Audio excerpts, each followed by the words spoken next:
মহিলাকে হুমকি বিতর্কে তৃণমূল নেতা বীরভূমের নানুরে মহিলাকে হুমকির অভিযোগে তীর তৃণমূল নেতা রমেশ সাহার দিকে।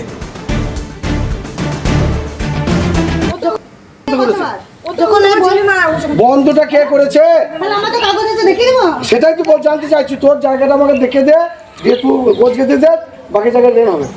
তোর জায়গা কতটা দেখি দে, তোর জায়গা যেটা আছে সেটা দেখি দে।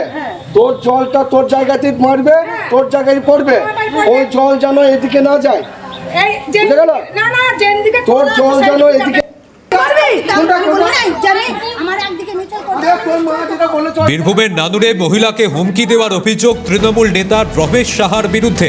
ঘটনার ভিডিও ভাইরাল সমাজ মাধ্যমে, যদিও ভিডিওর সত্যতা যাচাই করেন সিএন। আর এই ঘটনায় অভিযোগকারী কি বলছেন শোনাবো আপনাদের।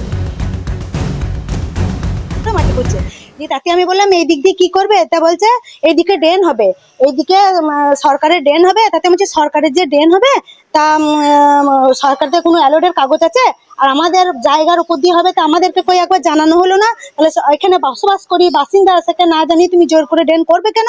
তা বলছে বেশ করে করবো, এই দিকেই হবে, কিছু করতে পারবে কোথা, এরকম বলছে। সেটা রমেশ সাহা বলছে। হ্যাঁ, তুই জায়গা দেখা আমি নিয়ে মাপ করা, আমি পঞ্চায়েতে এলে সরকারের ড্রেন হবে বলছে, আর এইদিকে কাগজ আমি দেখাবো। হ্যাঁ করবো, এইদিকে ছিল, এই দিকেই করবো, তোরা কিছু করতে পারবি না, তোদেরকে কেটে কুচি কুচি করে এইখানে পুড়িয়ে মেরে দেবো, দেখবি কি করতে পারি দেখবি। রমেশ সাহা বলছে পলসা বাড়ি, মানে পদে আছে, এই তৃণমূলের পদে আছে। যখন বাড়ির টাকা পেলাম ইন্দিরা বিকাশ, তখন আমি বাড়ি করতে গেলাম, আমাকে বাড়ি করতে দিল না, দিচ্ছে না। চার ভাই ঝামেলা করছে, বাড়ি করতে দিচ্ছে না। মারবো, ধরবো, পুড়িয়ে দেবো, কুচি কুচি করে দেখা, তোদেরকে নিয়ে কুচি কুচি করে দেবো। ফোনে রেকর্ডিং করছে, আমার লান্নির হাত থেকে ফোন কেড়ে নিল, বলছে রেকর্ডিং করছে, ফোনটা কাটতে গেছে, সব চিড়ে গিয়েছে আমার লান্নির, ফোন ভেঙে দেবো, আর তোদেরকে নিয়ে কুচি কুচি কুচি কেটে জ্বালিয়ে দেবো। নানুরে মহিলাকে হুমকি দেওয়ার অভিযোগ তৃণমূল নেতা রমেশ সাহার বিরুদ্ধে। আর এই ঘটনায় কাজল শেখ কি বলছেন শোনাবো। বলবো আপনারা থানায় গিয়ে কমপ্লেন করুন। বীরভূম জেলা পুলিশ প্রশাসন অতি সক্রিয় আছে। আমাদের মাননীয় মুখ্যমন্ত্রী মাননীয় মমতা বন্দ্যোপাধ্যায় এবং আমার দলের সেনাপতি অভিষেক বন্দ্যোপাধ্যায় মহিলাদের, বিশেষ করে মহিলাদের যথেষ্ট সম্মান দিয়ে কথা বলেন।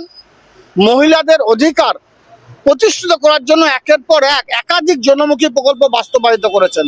সেই মহিলারা কোনো জায়গায় অপমানিত হোক, একজন মামাটি মানুষের সৈনিক হিসাবে আমি কোনো সময় চাই না, বা এটাকে আমি বরদাস্ত করব না।